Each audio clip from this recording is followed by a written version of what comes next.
Bada bada bada babo episode 67 of the Scott Gibson Show. I am Scott Gibson. Welcome to the podcast. What a fucking week it's been, eh?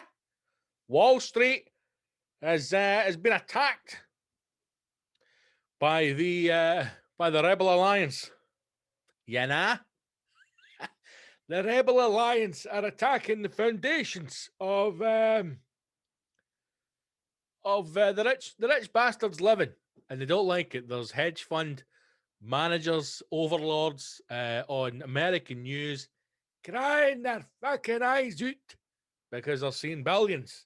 They're going to have to make a few unhappy people. They're going to have to make a few people very unhappy. Send a few difficult emails off to their vampire lizard overlords. We should just say that, first of all, hope you're safe and well. Goes without being said, another week of the pandemic, another week of the lockdown, likely to last all of February. So let's just get it out of the way now. We're locked down for another month. Forget about it. Let's get it out of the way as I am recording this podcast. Breaking news. There's been a death. There are deaths every day. Thousands of people dying, hundreds of tens of thousands, tens upon tens upon hundreds upon millions dying daily, but noticeable deaths since we last spoke. Sadly, just before I started recording, Sir Captain Tom has passed. Sir Captain Tom, many of you will know. If you don't know, you've been living in a cave. And I am jealous too also. So there was a guy who woke up from a coma. He's been in a coma for 11 months. And he woke up and he's like, what the fuck's COVID? Imagine being in a coma for the last year. And you wake up now. What a shit time to come out of the coma. Just stay in the fucking coma. Listen, you're in a coma, man. You're having the fucking best sleep of your life, possibly. Hopefully some nice happy dreams. Why would you want to wake up now, for the love of God? Just stay in that little coma fucking sleep zone that you're in. All warm and snuggly, all happy. Getting fed through a tube, getting your arse fucking wiped for you. Not knowing not a jot, caring not a fuck. To wake up in the middle of COVID and a pandemic. Oh, the horror. But some people pass that. Anyway, so Captain Tom, Sir Captain Tom Moore, has sadly walked off the mortal coil, and he's sadly passed away. COVID. He had pneumonia, which is a common thing for old people to get, and obviously contracting COVID as well. His defense system would have been down. You bloody Nazis, and he's sadly passed away. I'm sure there will be appropriate farewell tapes played in the BBC this evening and for days to come. But an incredible achievement nonetheless. I suppose to recap, if you don't know, and like I say, if you don't know, you're living in a cave. So Captain Tom, April of last year, believe it or not, was when he completed it, I think. 99 years of age last year, approaching his 100th birthday. He had survived cancer. He had skin cancer on his head, I believe, and he fell and broke a hip. Again, classic old person banter. They get to that age where they can start falling and breaking things. And it's a good way to bring family around you if you have not seen them for some time. And as a way to say thank you to NHS, he wanted to raise some money. Initially wanted to raise £1,000 was the target, which from one article I read, the good thing now is you're seeing both sisters, right? Both daughters, sorry. There's been one daughter who's been at the forefront of the Sir Captain Moore campaign, which is the daughter he lives with, and now you're seeing the other daughter getting equal billing. And the one who's maybe not as famous has let slip that the family laughed at the poor bastard when he said he was going to raise £1,000. They went, okie dokie. And he wanted to do 100 laps of his garden to approach his 100th birthday, which in itself, Some people are going, I mean, he's not really done much, has he? Listen, good luck in you getting to 100. Well, the sad thing is the way the fucking Elon Musk and the alien races, we'll probably all live to 100. What a horrifying idea. The very thought, the very reason why it was always a bonus to be a Glaswegian is you knew you would check out at 65. Not a fucking hope in hell you're seeing retirement age. I knew we're all going to live to over 100. Fuck, no thank you. Look, I know that the way technology is and medicine and the fact that they're going to need a group, a global race of workers to build the new compounds on Mars, they're going to need to keep us around for a lot longer. I get that. I get that the chances of me living till I am 100 plus are now very high, sadly. I know there's a lot of people going, I want to live forever. No. I think 80's enough. I think 80's. If you haven't done something by 80, the chances of you doing that are very slim. And I know people will use Sir Tom, the captain. My captain. I know people will use that as an example. Look what that man achieved as he was 100 years of age. The chances of that happening ever or again are very slim. You know? I think 80's plenty. I mean, I could be wrong. You could be going, no, big man, I want to live till I'm 206. Bugger that shit, man. You probably get to 100 years of age. You'll have fucking electronic legs, a fake hip. There'll be fuck all left of you. You know? It'd probably just be like one of the cartoons, a brain in a jar on top of a robot's body. Going through the new fucking dating app going, listen, your papa's 106, but I'm going to get back out there and find myself a lover. I've got one of the new robotic cocks I've strapped on. Fucking tickety boo. So he was 100. And he walked 100 laps his garden. Big garden, 25 metres. Jesus, fuck, what a garden. Today's £1,000, 100 laps, 100-year-old, £1,000. It's all nice numbers. And that was the hope. That was the initial hope. Raise £1,000, give it to charity to say, listen, thanks very much for fucking looking after us and all that when I had the cancer. Know what I mean? And through the probably a perfect storm, through the lockdown, through COVID, at a time when we'd all binged Tiger King, we were a bit discombobulated as to what was happening in the world, and we probably needed something to get behind and in a way feel as though you're doing something without actually doing something. Does that make sense? I don't mean Sir Captain Tom, Sir Captain Tom, Captain Sir Tom, Tom Sir Captain. I mean, a lot of people around the world, because it was global news. There was a way for you to be involved in something and raise some money and feel as though you were doing your bit and doing good without having to go and do 100 laps of your garden, And in the end, he raised just shy of 33 million, which is an insane sum of money. An insane sum of money. And he has been congratulated and should be congratulated for what he did. But it was an incredible amount of money raised globally. There were people from all over the world donating. From what I can understand from the short piece that went out, there was over 500,000 donations in total, which is an incredible sum. At the time, and even now, sadly, I don't imagine the discussion will ever be raised or had, but we should never be in a position where we are looking for, I was going to say private investment, but I don't think we should ever be in the position where we are looking for members of the public to raise money to help the NHS. I mean, what the fuck is going on? But that is a different topic for a different day, Gibbo. We're not going to get back into that fucking deep, boring nonsense, are we? Fucking eat the rich. Eat the rich. I stand by that decision. Eat the fucking rich. Huh? There's a diet I get back. I don't know if that's keto or fucking whatever the hell. Kegel. I don't even know what Kegel is. Is that something to do with your fanny? I don't know.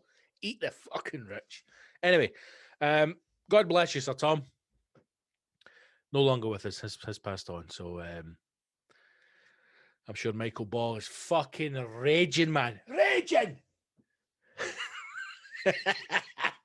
Michael Ball's the only one swearing at the telly. Everybody else, sit down, mum, listen. Remember Sir Captain Tom, that guy that done the garden thing? He's gone, mum. COVID, pneumonia, 100-year-old. That's terrible. What a shame for that man. Whereas Michael Ball's probably at this moment in a padded room, or his family are in a panic room within their fucking Edwardian mansion. Imagine Michael Ball's kids are all dressed like fucking chimney sweeps. All right, Gov, pip pip. The mother frantically going round the mansion. Where are the children? Where are the children? What's wrong, mother? Is something wrong with Papa? Is he drunk again? Is he singing? Now, children, Sir Captain Tom's died. Oh, for fuck's sake, man, pip pip. To the panic room. The panic room's just the fucking chimney. They all scuttle up the chimney like Edwardian Santas. Oh, Jesus, fuck, man, we knew this day would come. Michael Ball's going to the house, smashing things up. You old fucker. With a world tour planned. Oh, my God. Michael Ball's going to do a fucking tribute album. I'm telling you now, Michael Ball is going to do a fucking tribute album. And he's going to go on tour. He's going to go on tour in memory of Sir Tom, the captain. It's going to be like the Proms, but back when the fucking empire was ruled the world, you know? Fucking British India Trading or whatever the bastard that slave company was. It's going to be, the next 6 months is going to be like that. It's going to be Union Jacks, fucking Red Arrows. It's going to be horrendous. We'll meet again. Don't know. Sing up, everybody. It's for the captain. Don't know when, but I know we'll meet again some sunny day. Fuck off, Michael Ball. Sir Tom, thank you for everything you did, big man. You're a legend, a lovely old man. It was nice to see some of the things that had that happened. I mean, what a last year to get, you know? 100 years, man. 100 years alive. Serving your country. Living through a war. A bloody world war. Living through a world war. And you imagine you probably get to a point in your life when I don't think there's anybody who's 99, 100 years of age who would ever think, you know, that there's a possibility that you could experience the thing that Tom, Sir Captain Tom, I don't know how the fuck to probably say it, to experience the things that he experienced in that last year of his life. I mean, what a way. I mean, if you're gonna go big, you know, release an album, cover a Vogue, fucking they're setting off fireworks of you in the sky. I suppose in a way that, you know, you're never too old to dream. You're never too old to dream. But yes, sadly, Captain Moore has gone. Another death, which we probably should mention to many people of my generation, 80s babies, Screech. Dustin Diamond, 44 years of age. No age. Screech, character from the famous Saved by the Bell. Again, what a life that man has had. What a bloody life. From huge global celebrity to bankrupt. I'm sure he had a porno at one point. Am I wrong in saying he was selling T-shirts? Was there no, was his house not getting foreclosed on and you could buy T-shirts to save Screech or something? I don't know. But sadly, 44, man, no age. Again, what a life that man had distilled into 44 years. You know? There's fucking, you never know what's in the corner. Dustin Diamond played Screech Powers. Saved by the Bell, sadly passed away, 44 years of age. Dustin Diamond passed away February the 1st following a diagnosis of stage 4 lung cancer earlier in the year. Again, sometimes that people think now that, I mean, cancer certainly not the death sentence that it once was, but it's still a horrific disease that you would never wish upon anyone to ever have to deal with or go through. But every now and again, you do hear of, sadly, cases of cancer where the diagnosis, and then it's literally a matter of weeks until they lose their battle with it, And I would never say, and it's never the case that people don't think cancer is serious now, but I do feel as if sometimes, people maybe think that it's no. I think, what am I trying to say, Gibble? Get your fucking words out. Because of the advancement in medicine, it is certainly not the death sentence it once was, but it's still a horrific disease, cancer. Horrendous, man. And, it's just a terrible way still that it's taking people's lives. Article here from the BBC, reportedly hospitalised in January after feeling generally unwell upon diagnosis. Diamond, or Screech, was told he only had weeks to live. His condition deteriorated the previous couple of days and eventually taken off breathing support. His dad was with him at the time of passing. Tributes to the stars who played nerdy yet lovable Screech have began pouring in. So two big deaths in the world. Screech from Saved by the Bell, and sadly, Sir Captain Tom. Bloody horrendous. We have the Super Bowl coming up this Sunday, I think. 7th? Super Bowl Sunday. I think it's Sunday. Who fucking knows, man? I know nothing of American football. Nothing. But the Super Bowl's coming up.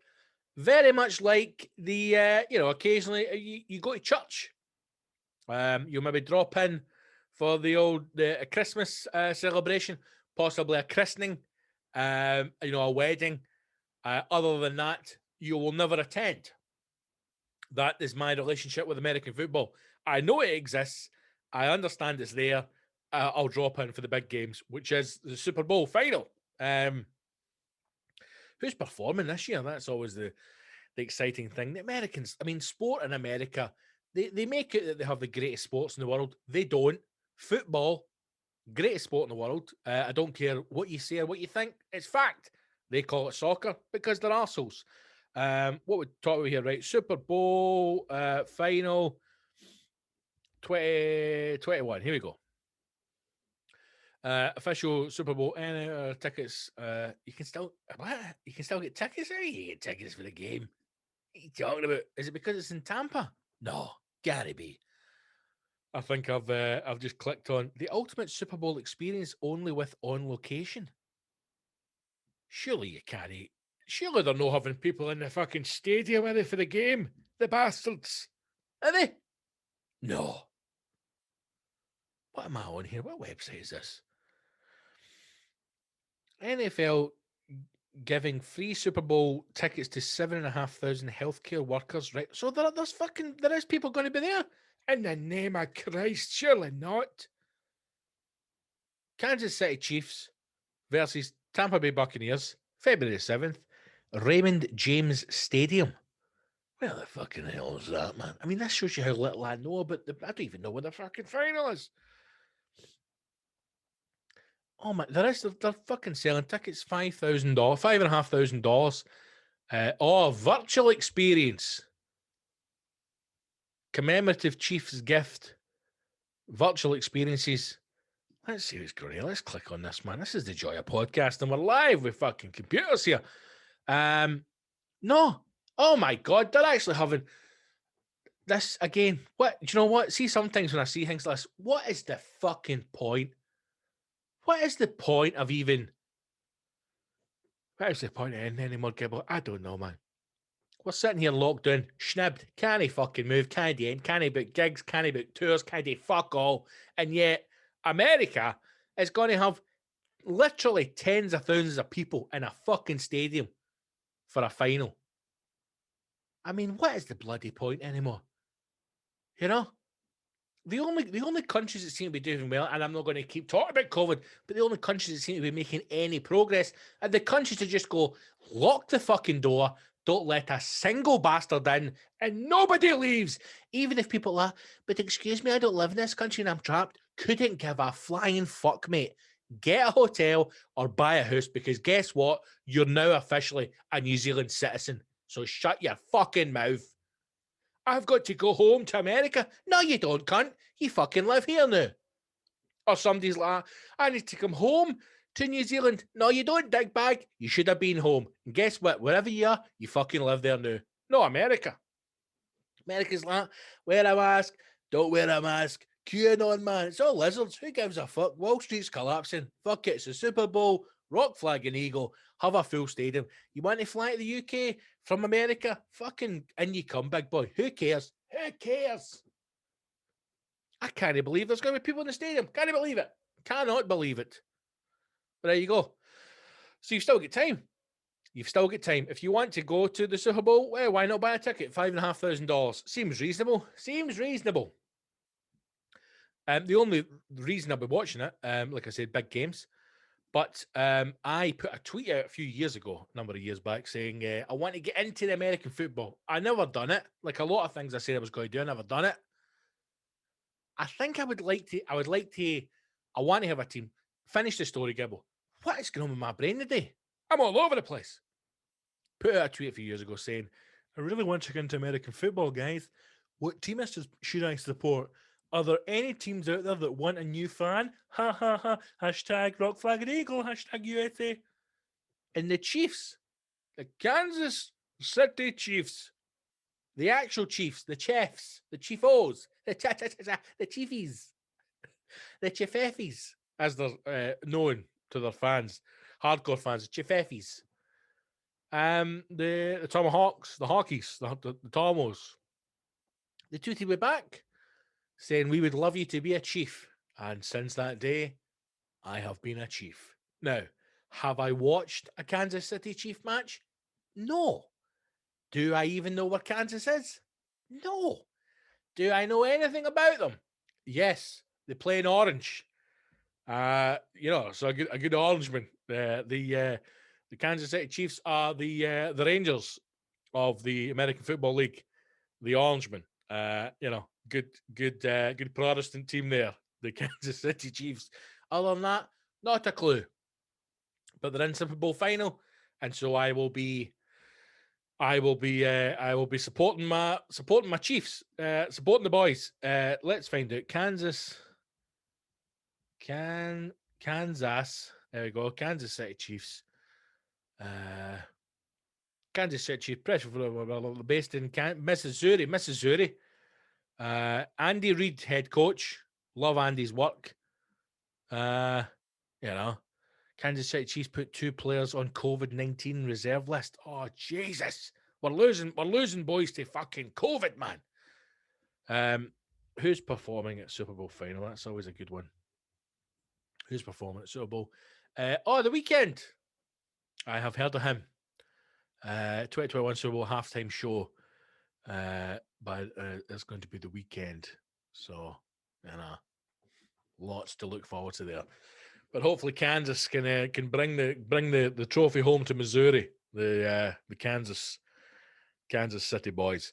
The other thing that I saw an article was briefly we spoke about this on the Sunday service about the whole GameStop situation with the Reddit feed being shut down and the stock exchange putting bans. People were unable to buy stocks, which is shocking, man. Again, it's one of these things that seems to happen quite a lot where because there's so much shite in the news, right? Because there's so many non-news stories and there's so much propaganda that's pushed out, especially by places like the BBC, right? Where they give you the news that they want to give you. They're not actually reporting, on global situations. This is a big thing, man. This whole GameStop thing, Wall Street's reaction to it, the way that some American politicians who are in positions of power are reacting to it as well. Very interesting that this has also happened at the start of Biden's campaign. Been incredibly quiet on it. And oddly, I think if this had happened with Trump, I don't think it would have gone the same way because his whole thing is, every man's opportunity to make themselves a millionaire and be rich. There have been people in the news saying this will have huge consequences for Wall Street and global economy. And in a way, it's almost as if, now listen, there's been no loopholes here. Like anybody who bought shares for GameStop or who bought shares for AMC, which is the other one they're pushing up, there was a list that was put out for companies which they're trying to short, these hedge funds are trying to short the stocks on them. And the two that are kind of pushing it now is AMC, which is the cinema chain, and GameStop, and people who bought stocks in that. You know, this is not some conspiracy thing. This is not someone who is against governments or against global politics. This is just a group of people who have used what is at their disposal legally and challenged these people at their own game, and they've won. And the rich, the wealthy, they don't like it, and now suddenly there's a 180 turnaround. People have been told they cannot buy stocks, which is insane, because suddenly someone's understood the rules and beat them at their own game. It's mad. It's fucking madness. The whole thing about the stock markets is that the average person, i.e. me, possibly you, we don't understand how it works. You know, we know it's there, we know it exists, but we don't fucking understand it. We're never going to have the money to play the game. And these hedge funds and these, you know, venture capitalists, they bet on that. They know that you're not going to get involved in it. So they can short company stocks, they can drive down companies' values, and then they can profit on that. So what's to stop you getting involved and beating them at their own game? Nothing, but suddenly now that seems to be the case. They're going to eventually, I think it's going to go down the route of, you know, you're maybe going to have a certain level of personal wealth before you can buy stocks. Then how is that responsible? How is that the American way? Rock, flag, and eagle.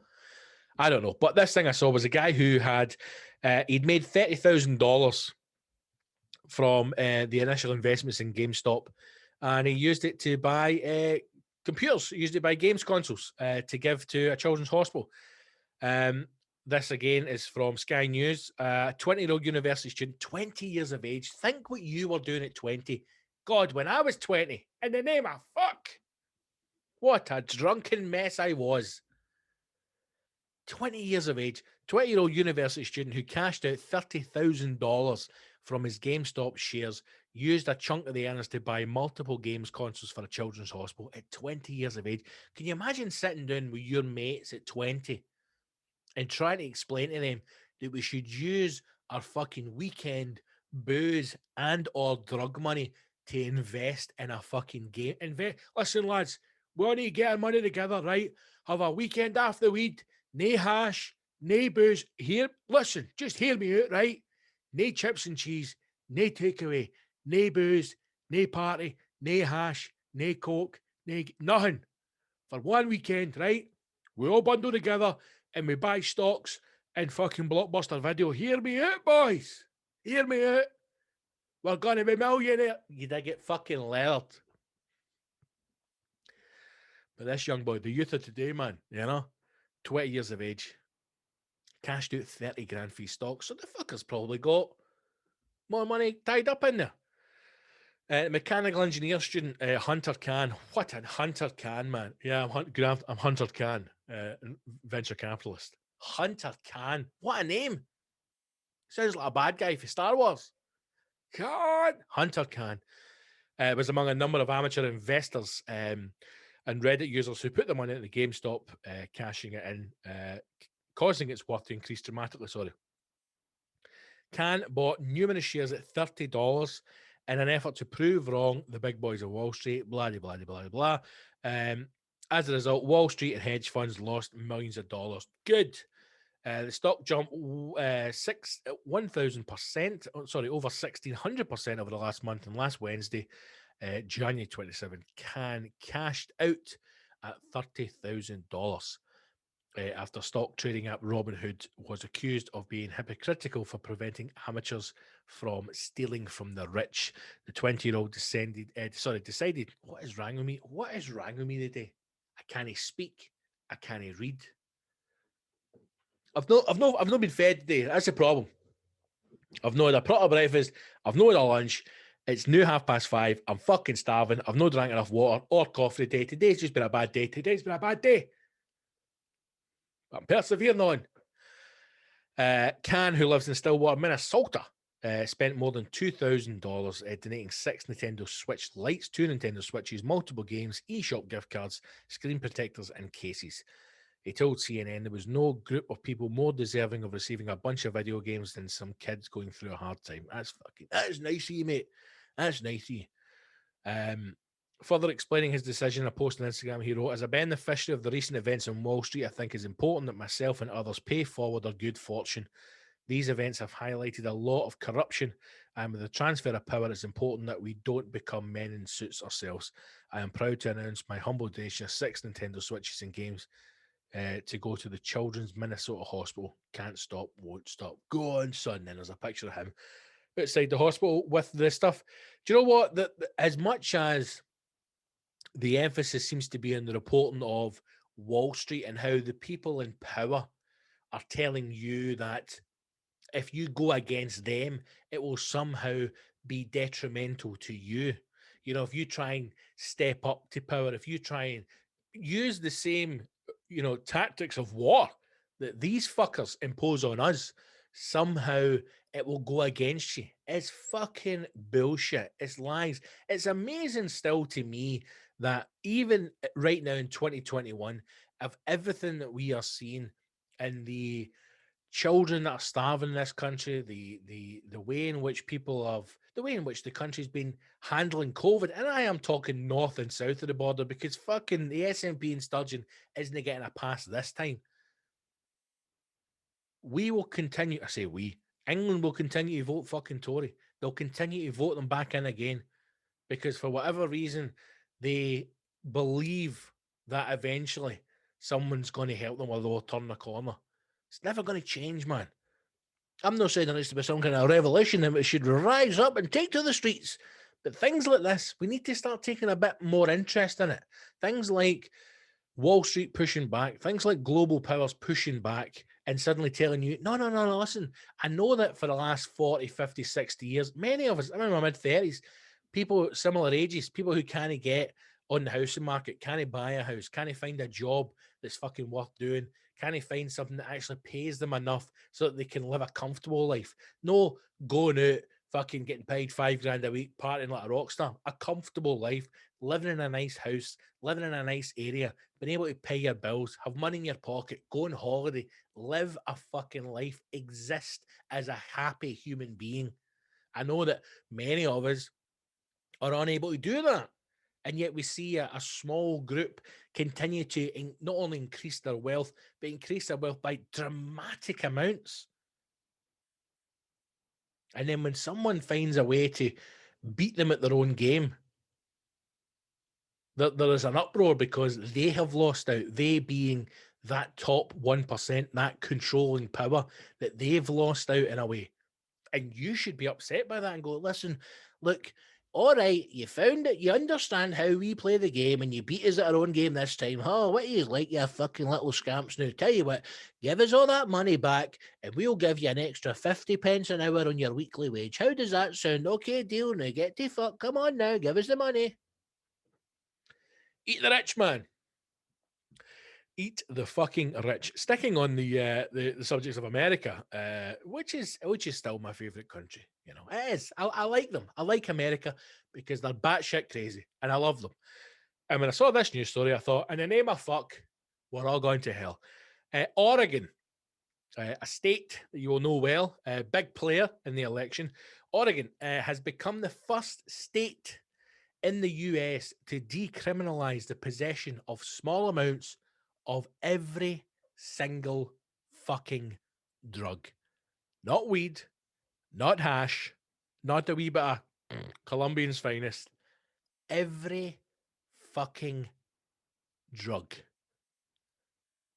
What? No. Big questions there. If there's any brass monkeys amongst you, you're probably delighting, scrambling for an atlas going, where the fuck is Oregon, Sandra? Because we're moving there right now. As of today, 1st of February, so in the past now, people who are caught with small amount of drugs, including heroin, cocaine, and methamphetamine will not face criminal charges. In the name of Christ, it's a junkie's utopia. Let me read that for you again. People who are caught with a small amount of drugs, now it's a small amount, it's for private consumption, Your Honour, of heroin, cocaine, and methamphetamine, one of the biggest killers in America in recent years.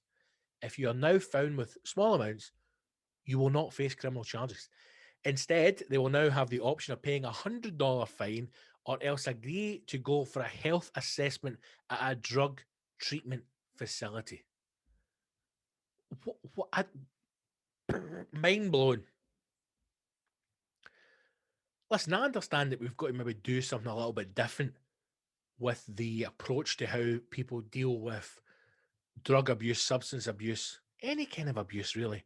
And also how we look at rehabilitating people and giving people the support and the treatment that they need. But is removing any form of criminalization for a small amount of personal use, is that the way to go? So effectively what you're doing is you are asking people to fall into the trap, and the trap being that they either have to have finances behind them, so be wealthy enough in order to escape punishment, or force themselves into some kind of, I would say, weak, watered-down treatment program that is probably designed to keep them off the street for a little bit and then filter them back in. I imagine these rehab facilities or these drug treatment facilities that I'm talking about here are probably not long enough that they're actually able to get clean and get the support they need, but just long enough that it drives up their fucking thirst and their need for drugs again, and then release them back into the wild where they go and they get fucking smacked out their nut again and get caught and continue in this system. Everything that seems to be happening now, everything that's spoken about, everything that is discussed on a kind of lesser criminal matter seems to have some kind of financial implication attached to it. And all that it's saying is, if you can afford to break this law, why not go ahead and do it? If you can afford to pay $100, why not go and take some heroin? What's the worst that can happen? You get caught by the police. Oh, I've got heroin, but it's only a wee bit of brown. It's just for me, I swear to God. All right, I'm going to have to take it off you, Franco, but listen, you need to go to a treatment facility. You'll be fucked if I'm going there. Well, in that case, it's $100. There you go, there's $100 right here. In fact, you know what? Fuck it. There's $150. I've been selling hundreds of bread. Oh, what am I like? Take it. Same with the people who are being caught having house parties now. Fucking people in a boat party. You know, people dying every fucking day, locked in house. People, I'm going out my mind. I am slowly having a fucking mental breakdown because of this fucking COVID. But people continue to do things that are against the law, that are illegal, but they get away with it because they can afford it. Honestly, if I was sitting there now and I am a fucking millionaire, I'm loaded, and I've not seen my friends and my family for a year. I've not seen them for a year, right? And I'm sitting going, if I was to have 30 people around the house for a dinner party, right? I'm going to have 30 people round to my mansion for a dinner party. We're going to have a couple of drinks, and then people are either going to stay over or they're going to go home, right? And I'm thinking, it's £800 a skull for 30 people. Say I get an extra 10 grand in tap that because I'm the one hosting the party. Ah, fuck it. I've not seen people in months. Fuck it. Come on round to my house. Come on round to the mansion. I'm going to get a catering company in. They're going to give us a slap-up meal. And if anything happens, says, don't worry, I'll fucking cover the cost. That's where we're going. That's the way that life is driving down.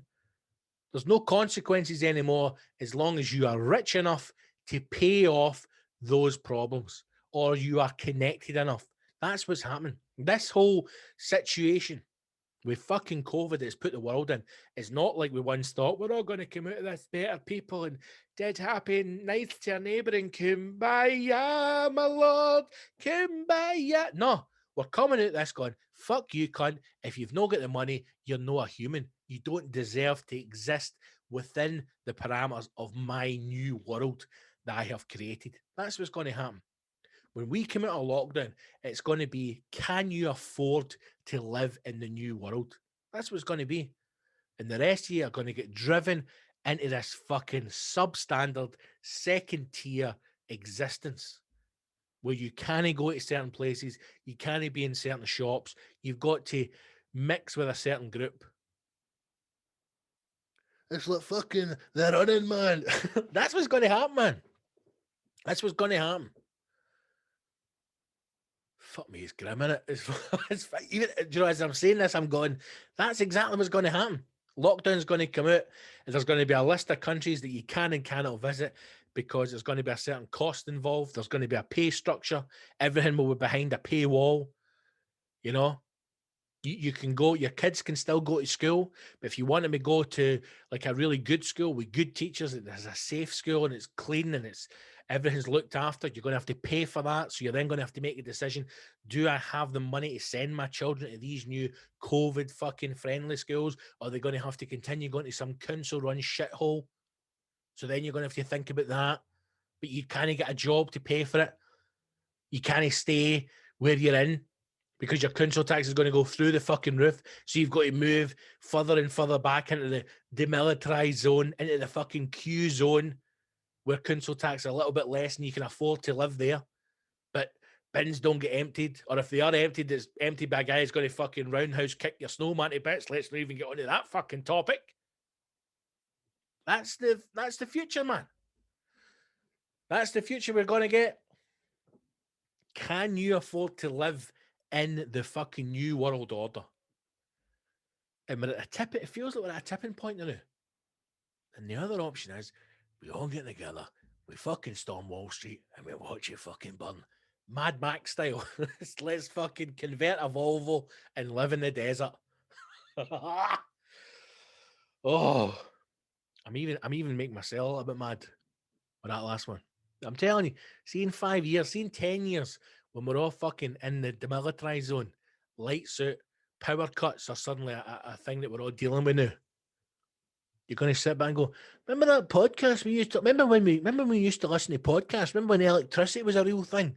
And we used to listen to podcasts? I remember, I used to love podcasts. Remember that one fucking Big Gibbo, Scott Gibson, the comedian, Scott Gibson Show? I listened to that, aye. Remember when he was talking about, like, you know, the rise of, like, paywalls and that, and how we were all going to get forced back into existence and, like, kind of you know, a second tier level of people. We you know, we can't afford to, like, go to nice places and mix with others because we're driven down, you know. Remember that? Aye. He was right, wasn't he? I fucking was, man. Aye. Fucking was. Right, let's do some listeners' questions, man. I put out a wee post on the Patreon kind of last minute just before we started recording to ask. So thank you to everybody who got in touch. I know it was very short notice. If you are not part of the Patreon, please consider joining. It's the best way to support the show. You can sign up for $5, which is fuck all. I think it's like $4.50. It's nothing, right? It's pennies, man. $4.50 a month. You get access to all the extra content. You get an extra episode every single week. It's called the Sunday Service. It goes out, believe it or not, every fucking Sunday. So it's the only way to access the Sunday Service and get the extra content is to be on the Patreon. So please consider doing that. It helps support me and it supports the show and it gives you some extra goodies as well. There is now 44 extra Patreon episodes on there. All the comedy albums are on and some extra goodies as well. You can do that at patreon.com/Big Scott Gibson, patreon.com/Big Scott Gibson, or go to the website bigscottgibson.com and follow the links on there. Right. Let's dive into these questions. First up, straight off the bat, just take these in the list. I don't know what order they're in. Simon has asked, do aliens exist and what sort of food will they introduce us to? Do aliens exist, Simon? They must. Surely. They must exist. And interestingly, or is it? You decide. See, when I watch some of these Attenborough things and it shows you like shit that lives in the ocean, you're telling me that isn't a fucking alien? There are things that exist on this planet at this moment that I do not believe are from this fucking planet. some of the bugs that exist, some of the fish, I mean, can you even call them fish? Some of the things that exist deep in the darkness of our oceans. They're fucking aliens, man. I'm telling you, that'll be we're green men for another fucking planet. As technology increases and we see further and we understand that there are other universes or galaxies out there, there's no way in hell that we can be the only thing that's alive. No way. Unless we are some kind of, Matrix style fucking AI, we're actually in a tube getting fed through our arse. I don't know, but there needs to be aliens out there. There has to be. Are we going to see any forms of other life in our lifetime? I don't think so. Maybe there are aliens who have discovered Earth and went, what a fucking shithole, and they've buggered off. I would like to think that they are aliens. I would like to think they'd come. Food-wise, would they introduce us stuff? Absolutely no idea, mate. I imagine we'll go down the route of some kind of Star Wars, Star Trek kind of thing, where you think you're going to get fed kind of some kind of like nuclear slop, a funny colour. Imagine we found another life form and they just had fucking, pies and steak. Imagine. They had like space cows, space sheep. They came down, like, what kind of stuff do you eat, man? And they're like, fucking chips and gravy. Like, no fucking way, man. We eat chips and gravy as well. I mean, again, going briefly from the whole fucking, two-tier existence, can you afford to live in the world? Imagine an alien life form actually came to Earth and they brought like something simple like a sauce, right? Say that it was like their equivalent of like fucking brown sauce, HP. And when we ate it, to them it was just like brown sauce, right? It's just like, oh, this is this sauce we put on fucking chips and cheese, man. And we tasted it, and it's like the greatest umami. It's like the greatest thing you've ever tasted. There's something about the way our molecular structure is made up that when this alien brown sauce touches our taste buds, it's like it's just the greatest thing you've ever tasted in your life. Imagine that. Here, I'll tell you how to make it, man, right? You put fucking frog spawn, put your toenails in it, boil it for 6 hours, stick it in the Maggi mix. Great, man. Think how much a bottle of that would go for. Alien sauce. Jesus, fuck. People save it with tens of thousands of pounds for a wee tiny bottle of alien sauce. Aye, but have you ever tasted alien sauce, mate? Oh my God, it's fucking amazing. Who knows, Simon? I hope they exist. And I hope they bring some alien sauce and we can fucking get battered in. Thanks, mate. Richard Kelly, if you were to become First Minister of Scotland, what would be your policy and what changes would you make from the first day? Oh, Richard, such a big question, mate. I change the name, first of all. I don't want to be First Minister. I want to be Imperial Leader. Or Führer, just for a laugh. But I'd go Imperial Leader. Great Imperial Leader. Defender of the people. Master of the universe. First Minister sounds shite. I'd either want to be Presidente. El Presidente Gibbo. I'd go for the pure Che Guevara. I'd go for the army uniform and a fat Cuban. That's what I would change first of all. I'd change the dress. I'd have a uniform. I'd be like old school Nazi. No Nazi as in like fucking, Zeke Heil. I wouldn't have them goose step, but I'd have all my ministers dressed the same. And depending on what team you were, you'd be a different colour. So Tories would be blue. My gang would be fucking gold.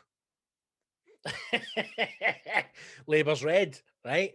But I'd have a proper like military style suit with a big fucking massive Cuban cigar. And I'd change my name to El Presidente. And we'd go for there, mate. I'd build a wall. Straight away we're independent. I'm not having a vote. I'm not asking you, do you think that Scotland should be independent now? I'm just telling you, we're independent. I'm building a wall And I'm cutting off all ties with England. That's it. It's done. And then I'd start a very aggressive invasion process. And by the end of an 18-month campaign, England, as you know, it would no longer exist. They'd all be Scottish, full Scotland. I'd let the old firm play in the Premiership. That would be my second thing. Serious policies, I don't know, mate. I don't know. You know, funny stuff's probably better. I'd ban the sale of baked beans. I'm sorry if there's any baked bean fans out there. To me, it's the work of the devil. It's disgusting.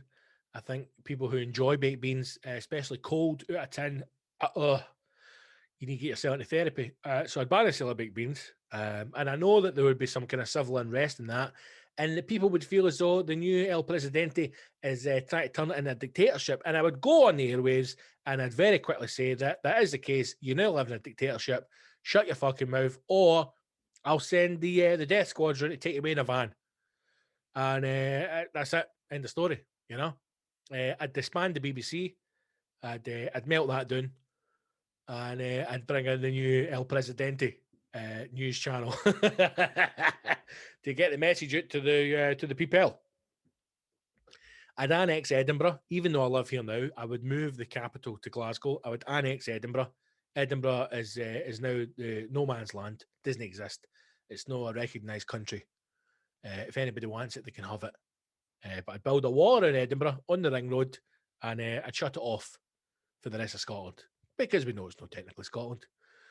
And go for there, mate. Go for there. You know, give everybody a COVID test. If you've got COVID, I'm going to put you in the SECC, and you know, it's survival of the fittest. Last man standing.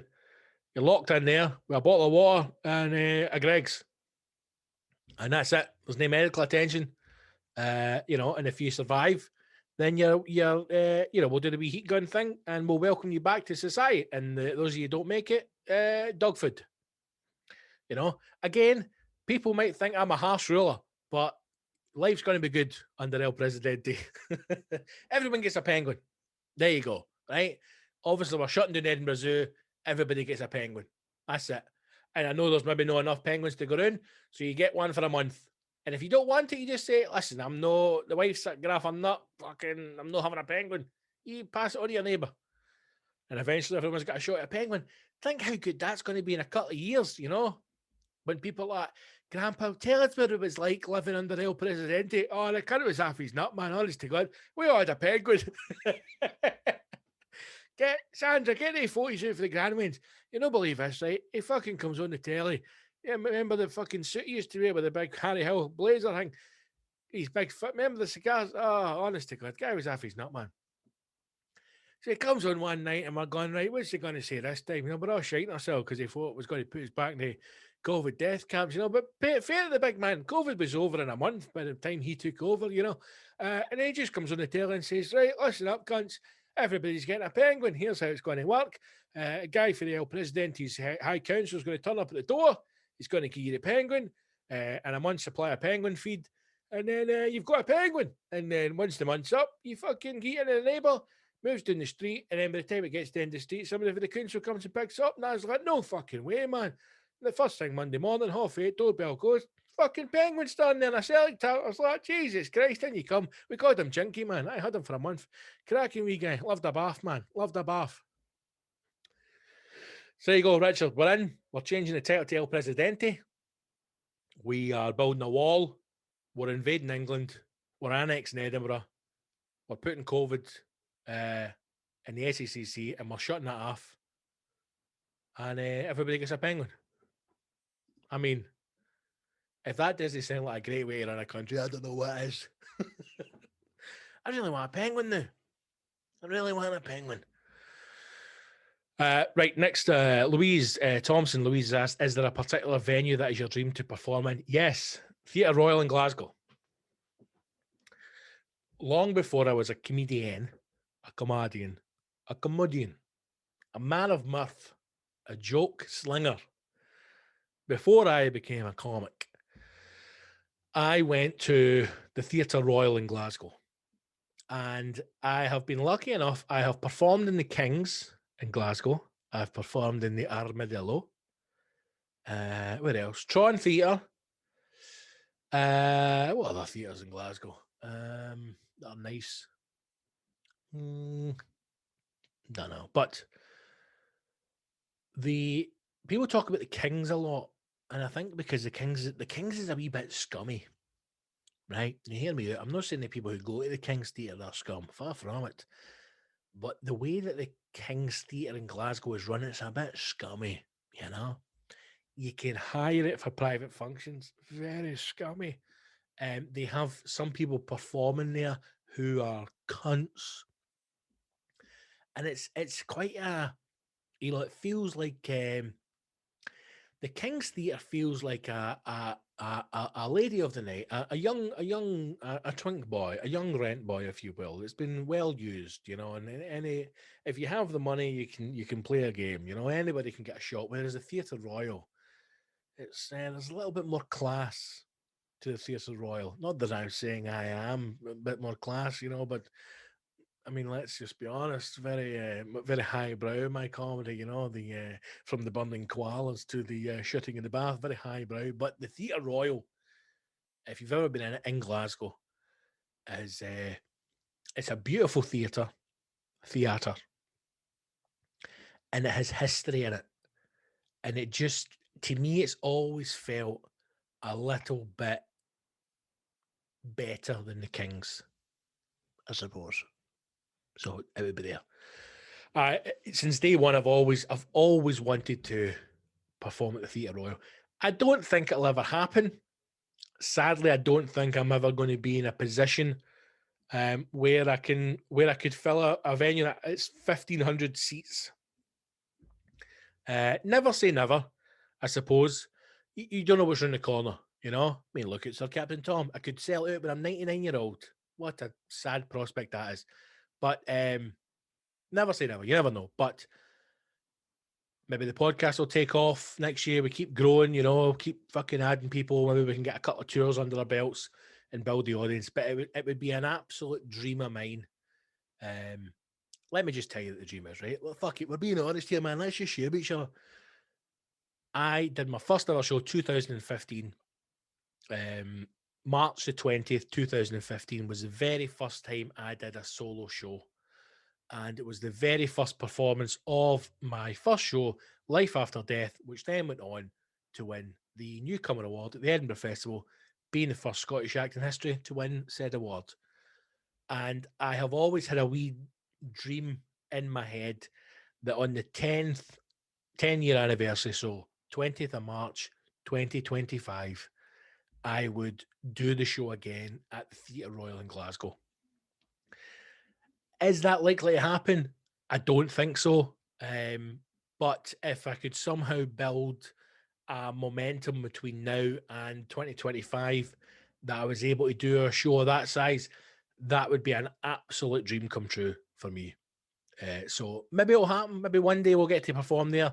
It would be amazing. But that is probably the venue that I would love to play. There's another couple of ones like the Playhouse in Edinburgh, Eden Court in Inverness. Now, I've played in Eden.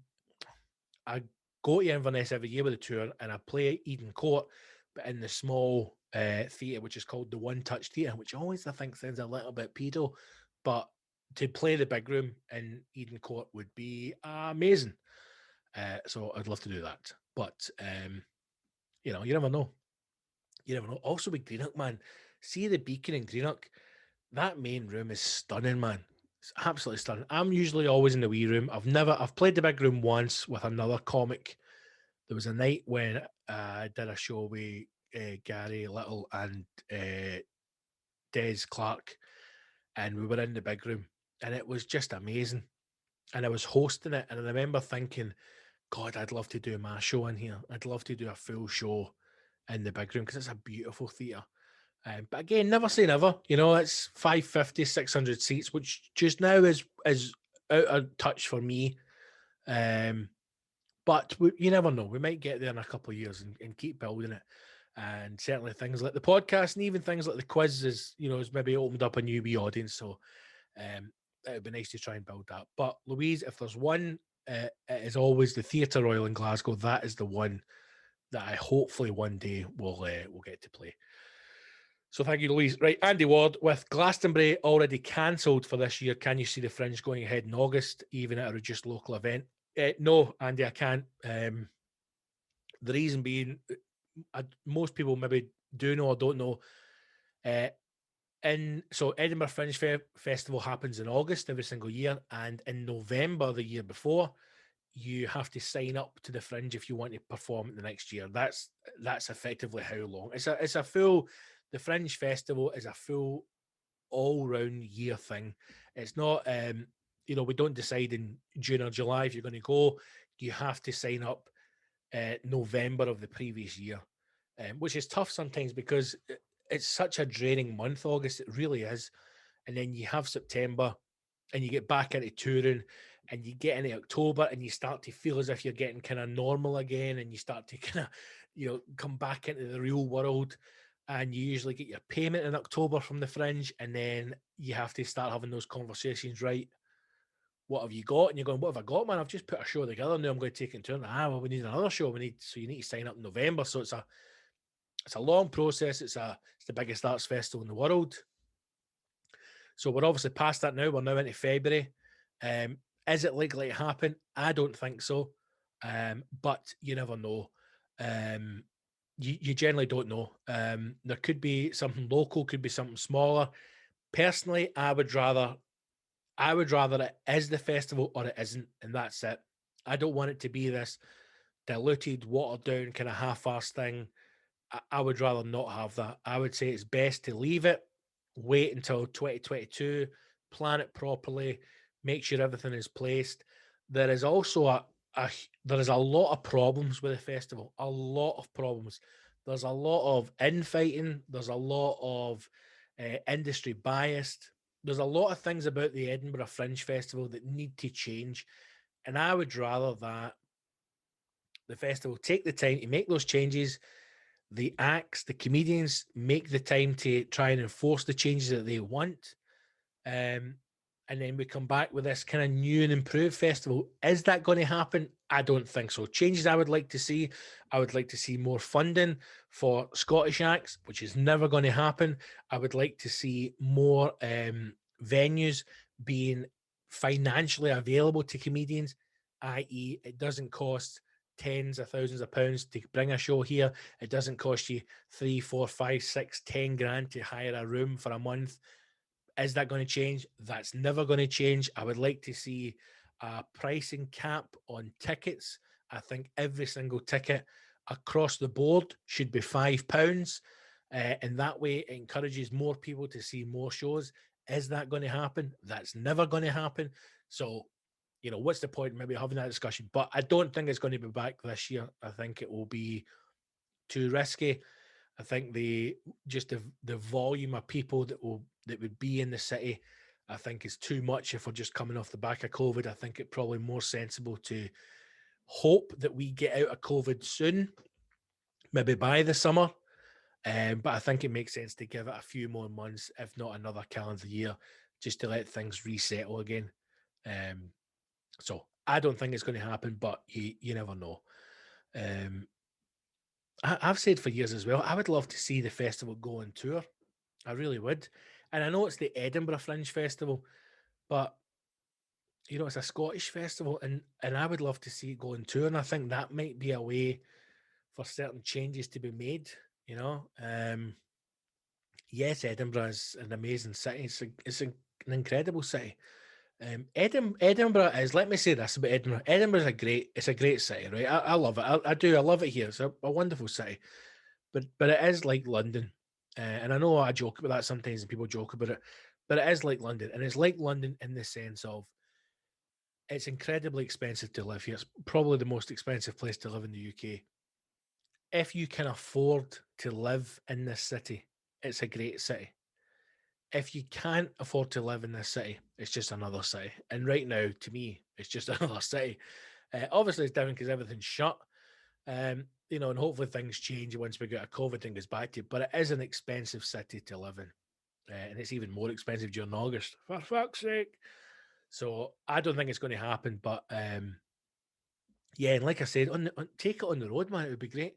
I think, for example, Dundee. I think Dundee could host the Fringe quite easily. I think there's enough venues in Dundee that they would be able to put on a Fringe festival. I think Aberdeen could host it. I think Inverness could host it. I think Glasgow could host it. I think you could take the Fringe Festival on tour around Scotland, and I think you could make it a really big thing. I think it could be like almost, you know, like the Scottish Olympics. I think you could have an opening and closing ceremony. I think at the end, you know, at the closing ceremony, I think you could have this huge big party that showcases Scotland and showcases the country and showcases the talent that we have. And I think you could do a big thing where you do, you know, and for example, and say it comes back for 2022, you could have a huge big closing thing with the close, right? And in 2023, the festival will be held in and do a big reveal, you know, and it would be at the city of Aberdeen or Inverness or whatever, you know, and then we start this big 1 year countdown to Aberdeen host it, and the whole lead up to the festival, you know, there's a real buzz about the city, and there's a real buzz about performers because they're maybe getting to go to a city they've never been to before, and that brings a huge influx of money into the city. And I think that would be a great thing to do for the festival. I really do. I think take it on the road and take it around Scotland and make it and allow people to see other parts of Scotland. Because without a doubt, Inverness, Aberdeen, Dundee, Glasgow, all of those cities could host the Fringe quite easily, and it would be a real burst of cash for local business, burst of cash for the economy of that city. And you know, every year we just move it around somewhere else. And if Edinburgh wants to have the kind of monopoly over it, you can have, like, you know, every 10 years it always returns to Edinburgh for like a 10-year anniversary, or every third year it always goes back to Edinburgh, you know, something like that. Just let it go out and let it be a little bit different. I think there should be more things, more businesses, more festivals, more things that are using this situation that we have with COVID and with lockdown to really think differently about how they present themselves once we go back to normal life. I think that would be a good idea. But again, will it happen? Say it with me now. Will it fuck? Who knows? But Andy, thanks for your question, mate. And finally, Glenn Cunningham has asked the age-old classic: who would win in a fight between 100 duck-sized gibbles and one horse-sized gibble? Glenn, as always, mate, you have the great questions. Sometimes I sway in this one. Sometimes I sway. I don't know why I went in there. Sometimes I sway in this one. I do think one horse-sized gibble could take out 100 duck-sized gibbles. I really do. It really depends on how violent the duck-sized gibbles are. Because if you had 100 of you trying to swarm you, you know, that might be. It depends if they're all coming at once. But then if you're a horseman, see if I'm a horse-sized gibble and I get a fucking good kick in, you're taking it what? Now, let's be honest. Easily, right? 10, 15 ducks at a time. So I'm a horse. I've got 100 ducks running at me, right? Bang, bang, bang. 4 dead, squashed, hoof down, deed, right? Straight away. So we're down to 96. They're all around me. I've got a couple climbing up, right? Fuck you, shaking them off, and then bang, big right hook.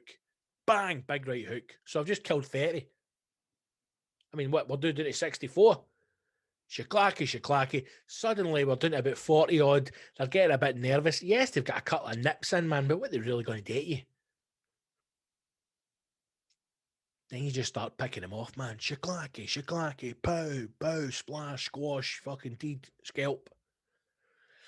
I'm going to stick with me. I'm going to stick with one horse-sized gibble would defeat 100 duck-sized gibbles. And I would go with that with anything. I stand by that. But Glenn, let me know what you think. And thank you for your question. Great question, man. Bloody great question. A horse-sized gibbo. Jesus Christ. Feeding that thing would be a fucking nightmare.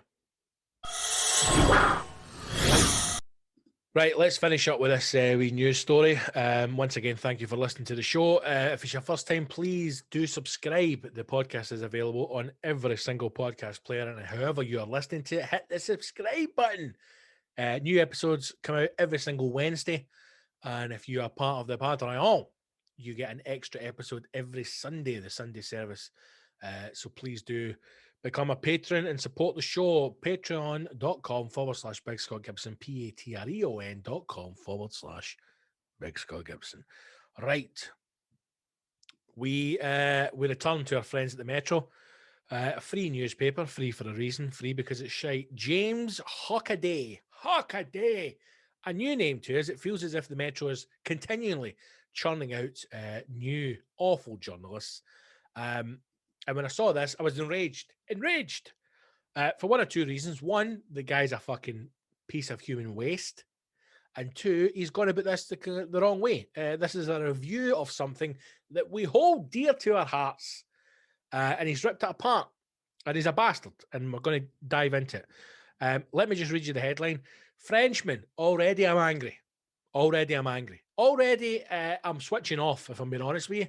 If someone had said to me, we have a review of something, I'd be like, who's it by? It's by a Frenchman. I'll leave it. Headline reads, Frenchman's brutal Greg's sausage roll review after trying one for the first time.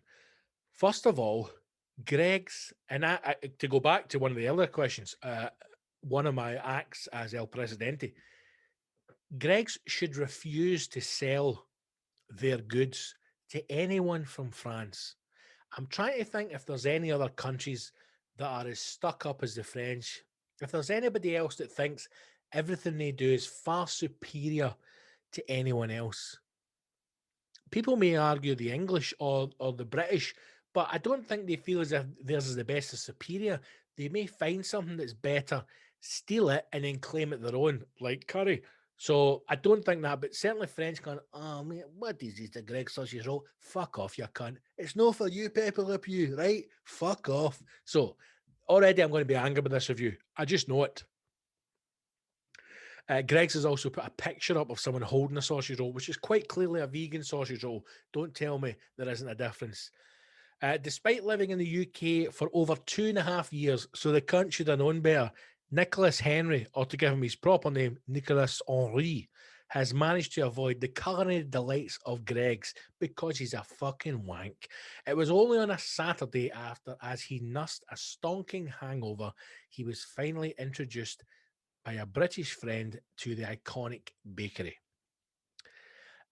Lake Lemesire from Derby was dying for him to have this cultural experience despite being a food snob because he's French. So I was right about the guy. He spent £5.59 and sent a sausage roll and a sausage, bean and cheese melt to his door for him to enjoy while sobering up. But Nicholas, 29, has had better and took over an hour and a half to write a brutally honest review about his Greg's experience. He wrote, I know British people are sometimes described as explorers or pioneers, and I have to admit that Greg's managed to do something groundbreaking with the sausage roll. As I chewed and swallowed, I simply couldn't understand how something could taste so bland yet so revolting at the same time. You fucking little cunt. Amazing. The crust tastes like cardboard and was passed through a food blender and then compressed together into puff pastry. The sausage is all over the place. Sometimes it feels like mushy gelatin. Sometimes it's spicy. Yet I chewed through it, and after bite, I could see it had no intrinsic value. How fucking dare you, Frenchie? He admitted that he struggled to eat the sausage, bean and cheese melt, as it reminded him of the awful food he had during school, which made him weep as it was so bad compared to his family's cooking. But after soldiering on and finishing the pastry treat, he wrote, I don't want to sound like an ungrateful bastard, but you are. But this one, I just couldn't. I enjoyed the moment. I mean, I imagine there is something in every country, right, that is unique to that country. And if you don't come from there and people try it, they're probably not going to get it because you had to grow up with it. It's like when people, English people used to taste iron brew and they go, I don't understand. And you go, good, because it's no for you, it's for us. Now fuck off. All right. Greg's is very much like that. Now, Greg's, although a lot of people don't want to admit it's an English thing, it's not a Scottish thing, but it holds a dear place in Scottish people's hearts. It's awful for you. It's terrible for you. If you ate it every day for a week, you'd be dead. But there is something about Greg's that we love. It's from the cheap food, the sausage rolls, to the overly aggressive women who work behind the till. Everything about Greg's. It's a dinner and a show. It's an experience, right? It's an experience. They tried to tart Greg's up by introducing seats and saying, would you like to sit in or take away? Don't be stupid, Sandra. I'm leaving because I'm not a junkie. But there's something about Greg's that holds dear to our heart. Now, if you are a French, stop hitting the mic, Gibble. If you are a French snob, you're never going to get Greg's. You're never going to like it. You're never going to understand it. We do not enjoy it because it tastes good. We enjoy it because it's part of who we are. We are Greg's. Greg's is us. Je suis Greg's, you fucking French cunt. So if you didn't grow up with it, you'll never understand it. If you're buying a sausage roll to critique it, don't buy a sausage roll. Understand that you are buying a Greg's sausage roll because either one, you cannot afford to eat anywhere else, or two, you want that feeling of grease, fat, and disgust in your mouth. Yes, we Greg's. They'll never understand it. In a way, I feel sorry for them. In a way, I feel sorry for them. And also, if the first time that you experience anything is with a hangover, you're never going to enjoy it. You're never going to enjoy it. Now, I'm not one to sit here and say that French people can't drink, but I will say this in my defence. As a Glaswegian man who enjoys a bevy and a Greg's, let me say this to you. There has never been a time in my life, nor will there be an occasion in the future, where I am classed as hungover, yet able to sit and write a review that lasts an hour and a half. So again, I put it to you. If you have been able to sit and write this long-winded French culinary review that took an hour and a half, not only were you not hungover, my little French friend, you were indeed not even drunk to start with. You may think that you have a refined French palate. You may think that your cuisine is valued greatly across the world. You may think that your people invented all the cuisine. But we didn't invent the sausage roll because it's fake, right? Maybe we did invent the sausage roll. It doesn't matter. But we invented Greg's. Greg's is us. Yes, we Greg's. So you can take your review and you can stick up your ass. You can fuck off back to France and you can go and force feed some ducks and you can eat their liver and you can have your other fucking shite that you have, because we'll always have Greg's. And believe me, more people on this planet, more people in this country will have eaten a Greg's sausage roll than have eaten foie gras. And I'll tell you right now, on a taste test, a blind taste test with the general public who live in the second tier, the underbelly, the bottom class as we leave COVID, if you blindfolded the fuckers and you got them to taste a Greg's sausage roll, which is at the right temperature, and a piece of foie gras, every single one of them, man, would pick the sausage roll. And they'd pick it every single time. So to you, Mr. Henri, I say stick your review, stick your opinion, because Greg's is something you'll just never understand. Greg's is something you'll never understand.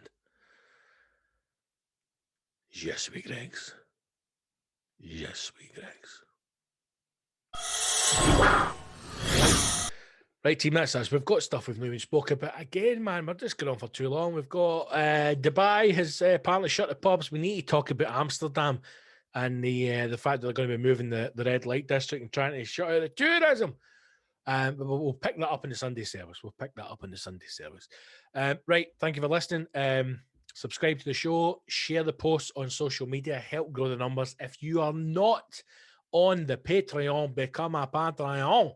It is the only and best way to support the show and to access all the extra content. Do it. It's worth it. There's 44 episodes out there, over 50 hours worth of content, comedy specials, albums, everything. So do that. Sign up now. Patreon.com/Big Scott Gibson. Right.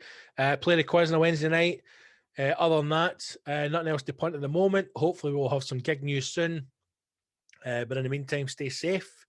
Still dangerous out there. Wash your hands and your asshole. And hopefully I'll see you on a battlefield soon. Onwards.